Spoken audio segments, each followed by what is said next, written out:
হরে কৃষ্ণ সুধী গৌর ভক্তবৃন্দ, আমরা সকলেই জানি আগামী 20 এপ্রিল হচ্ছে অক্ষয় তৃতীয়া। প্রশ্ন হচ্ছে অক্ষয় তৃতীয়া মহোৎসব বা অক্ষয় তৃতীয়ার এই দিনকে কেন এত বিশেষভাবে পালিত হয়। আমরা আজকের এই ভিডিওতে এই বিষয় সম্পর্কে আলোচনা করব। আমরা জানবো অক্ষয় তৃতীয়ার মোট 24টি মাহাত্ম্য। তাছাড়াও আমরা এটাও জানবো যে কিভাবে আমরা অক্ষয় তৃতীয়ার এই দিনকে পালন করতে পারি। শুরু করা যাক। প্রথমেই আমরা যে 24টি মাহাত্ম্য রয়েছে সেই মাহাত্ম্যগুলো আলোচনা করব। 24 থেকে আমরা শুরু করব এবং প্রথম এবং দ্বিতীয় যে লীলাটি রয়েছে ভগবানের বা যে মাহাত্ম্যটি রয়েছে সেই মাহাত্ম্যটি খুবই গুরুত্বপূর্ণ। আপনারা সকলেই শেষ পর্যন্ত দেখার চেষ্টা করবেন। 24 নম্বরে আসা যাক। শ্রীপাদ শঙ্করাচার্য এই দিনে এই তিথিতে দেবী লক্ষ্মীকে সন্তুষ্ট করার জন্য তিনি কনকদারা স্তোত্রম নামে একটি স্তোত্রম পাঠ করেন এবং তার ফলে দেবী লক্ষ্মী সন্তুষ্ট হয়ে সেখানে স্বর্ণের গুজবেরি কি করেন, বর্ষণ করেন। এই জন্য এই দিনকে এত মাহাত্ম্যপূর্ণ হিসাবে অদ্বৈত সম্প্রদায়ের যারা আছেন তাদের কাছেও এই দিনকে মাহাত্ম্যপূর্ণ হিসাবে গণ্য করা হয়। হরে কৃষ্ণ। এছাড়াও তামিলনাড়ুতে বিষ্ণুর যে 12টি টেম্পল রয়েছে, বিশেষ 12টি টেম্পল থেকে এই দিন ভগবান শ্রী বিষ্ণুর বিগ্রহগুলোকে নিয়ে শুভযাত্রা করা হয়। এই জন্য এই দিনকে এত মাহাত্ম্যপূর্ণ হিসাবে গণ্য করা হয়। পুরাণ অনুসারে ইন্দ্রদেব যখন ক্ষমতাচ্যুত হয়েছিলেন স্বর্গরাজ্য থেকে, তারপর এই দিনে ইন্দ্রদেব উনি পুনরায় স্বর্গরাজ্যে ক্ষমতা লাভ করেন। কিভাবে উনি ক্ষমতা লাভ করেছিলেন, উনি ক্ষমতাচ্যুত হয়েছিলেন কিভাবে, এটা আমরা অল্প একটু জানি। যে দুর্বাসা মুনির সাথে উনার একবার ঝামেলা হয়েছিল এবং পরবর্তীতে দুর্বাসা মুনি উনাকে অভিশাপ দিয়েছিলেন যে উনি উনার সম্পূর্ণ যশ এবং খ্যাতি সবকিছু থেকে বিচ্যুত হবেন বা সবকিছু উনি হারিয়ে ফেলবেন। এবং ফলশ্রুতিতে দেখা যায় যে এখানে নির্দিষ্ট সময় পরে কি হয়, বলি মহারাজ এই স্বর্গরাজ্য দখল করে ফেলেন। এবং যখন বলি মহারাজের কাছ থেকে স্বর্গরাজ্য তখন খেয়ে ছুটিয়ে দেন ভগবান বিষ্ণুর অবতার বামনদেব আসেন বলি মহারাজকে তখন পাতালে তিনি, আপনারা সকলেই জানেন এটা, উনি 3 পদ ভূমি চেয়েছিলেন, স্বর্গ, মর্ত্য এবং আরেকটি পা ভগবান বামনের কোথায় ছিল, বলি মহারাজের মস্তকে। এবং তার ফলে বলি মহারাজ কোথায় চলে যান, পাতালে। এবং এরপরেই ইন্দ্রদেব সেই ক্ষমতা লাভ করেন, আবার পুনরায় তিনি স্বর্গরাজ্যে অধিষ্ঠিত হন। হরে কৃষ্ণ। এই কারণে এই দিনকে আরো গুরুত্বপূর্ণ হিসাবে বর্ণনা করা হয়। তাছাড়াও এই দিনে সূর্যদেবকে ঈশ্বর বিশেষভাবে আশীর্বাদ দান করেন। এই জন্য আপনারা দেখবেন অক্ষয় তৃতীয়ার দিনে সূর্য এবং চন্দ্রের আলো বিশেষভাবে প্রজ্বলিত থাকে, অর্থাৎ অন্যান্য দিনের চাইতে আরো প্রখর হিসাবে থাকে। এছাড়াও এই দিনে আরো কি হয়েছিল, এই দিনে কুবেরকে শিবজি আশীর্বাদ প্রদান করেছিলেন। কুবের এই দিনে স্বর্গরাজ্যের কোষাধ্যক্ষ হিসাবে নিয়োজিত হয়েছিলেন। হরে কৃষ্ণ। এই দিনে সিংহাচলম পাহাড়ে, যারা অন্ধ্রপ্রদেশে থাকেন তারা আপনারা জানবেন, সিংহাচলম পাহাড়ে ভগবানের নিজ রূপ দর্শন করে একটি দর্শন দেওয়া হয়। সেখানে যে ভগবান তাকে বলা হয় বরাহ লক্ষ্মী নৃসিংহস্বামী। বরাহ লক্ষ্মী নৃসিংহস্বামীর যে পূর্ণ দর্শন, এই পূর্ণ দর্শন একদিনই দেওয়া হয়, সেটা হচ্ছে এই দিন। এই বিশেষ দিনে সেই দর্শন লাভ করা যায়। তাছাড়াও এই বিশেষ দিনে কেদারনাথ, বদ্রীনাথ, গঙ্গোত্রী, যমুনাত্রী মন্দিরের গেট খুলে দেওয়া হয়। অর্থাৎ এর পূর্বের যে 6 মাস, আপনারা অক্ষয় তৃতীয়ার পূর্বে যে 6 মাস বিভিন্ন কারণে এই 6 মাস মন্দিরের গেট পুরোপুরি বন্ধ থাকে এবং এই দিন থেকেই মন্দির আবার দর্শনার্থীদের জন্য খুলে দেওয়া হয়। গঙ্গোত্রীতে কার পূজা করা হয়, গঙ্গা দেবী, যমুনাত্রীতে যমুনা দেবী এবং কেদারনাথে শিবজি, বদ্রীনাথে ভগবান বিষ্ণুর আরাধনা করা হয়ে থাকে। তো এবার আসি আমরা এই দিনে আসলে কি সূচনা হয়েছিল। এই বিশেষ তিথিতে সত্যযুগের সূচনা হয়েছিল, এই বিশেষ তিথিতে ত্রেতা যুগের সূচনা হয়েছিল, এই বিশেষ তিথিতে ভগবান শ্রী বিষ্ণু পরশুরাম রূপে আবির্ভূত হয়েছিলেন। তাই নয়, এই বিশেষ দিনে দেবী অন্নপূর্ণার আবির্ভাব হয়েছিল। দেবী অন্নপূর্ণা শিবজিকে এই দিনে বিশেষ লীলায় কি করেছিলেন, অন্ন প্রদান করেছিলেন। এই বিশেষ দিনে ভগবান বিষ্ণু হয়গ্রীব হিসাবে আবির্ভূত হয়েছিলেন এবং মধু এবং কৈটব নামের 2 দৈত্যকে তিনি বধ করেছিলেন। আবার এই দিনেই এই পৃথিবীতে ভগবান বিষ্ণুর আরেকজন অবতার ঋষভদেব আবির্ভূত হয়েছিলেন। মাতা মেরুর বিশেষ প্রার্থনায় ভগবান বিষ্ণু সন্তুষ্ট হয়ে তিনি বরদান করেছিলেন যে ভগবান বিষ্ণুই উনার গর্ভে আবির্ভূত হবেন এবং ঋষভদেব হিসাবে ভগবান বিষ্ণু এই পৃথিবীতে আবির্ভূত হয়েছিলেন। তো আপনারা যদি ভাগবতমের 5ম স্কন্ধের 3য় অধ্যায় পড়েন, এখানে সেই ঋষভদেবের বর্ণনা আপনারা পাবেন। হরে কৃষ্ণ। আবার আসেন, এই দিনে কি হয়েছিল, এই দিনে ভগবান প্রথম খাদ্যশস্য জব, এই প্রথম খাদ্যশস্যকে তিনি উৎপন্ন করেছিলেন। এই বিশেষ দিনেই গঙ্গা দেবী এই পৃথিবীতে আবির্ভূত হয়েছিলেন। কার আরাধনায় আবির্ভূত হয়েছিলেন, ভগীরথ গঙ্গা দেবীকে বিশেষভাবে আহ্বান করেছিলেন। তারপর ফলশ্রুতিতে গঙ্গা দেবী এই তিথিতেই এই পৃথিবীতে আমাদের সকলের পাপ ধৌত করার জন্য, আমাদের সকলকে পাপ মুক্ত করার জন্য আবির্ভূত হন।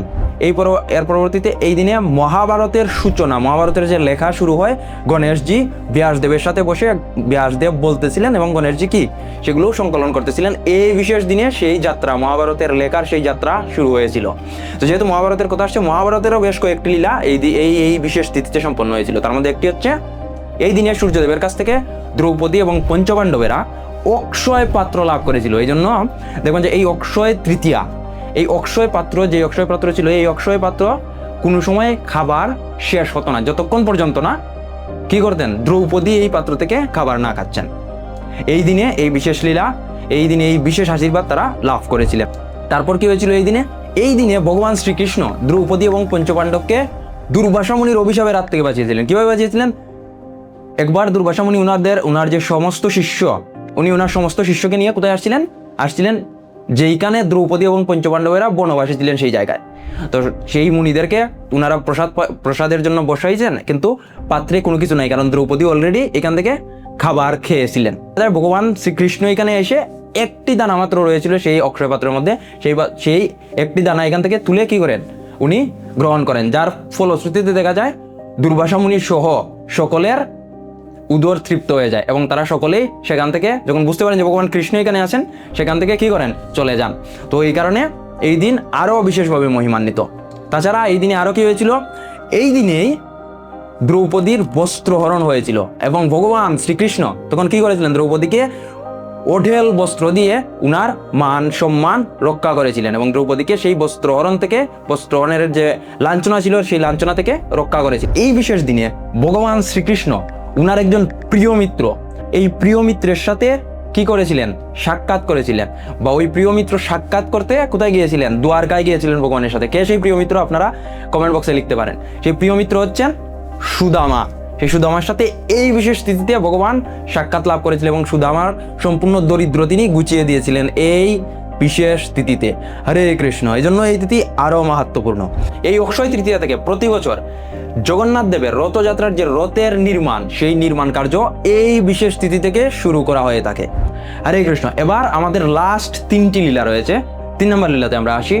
এই বিশেষ তিথিতে ভগবান শ্রীকৃষ্ণ উনার সখাদের সাথে নৌবিহার করেছিলেন। এই জন্য আপনারা দেখবেন বিভিন্ন ইস্কন মন্দির, মায়াপুর আদি যে সকল ইস্কন মন্দিরগুলো রয়েছে, সে সকল ইস্কন মন্দিরগুলোতে এই দিন থেকে নৌবিহারের আয়োজন করা হয়।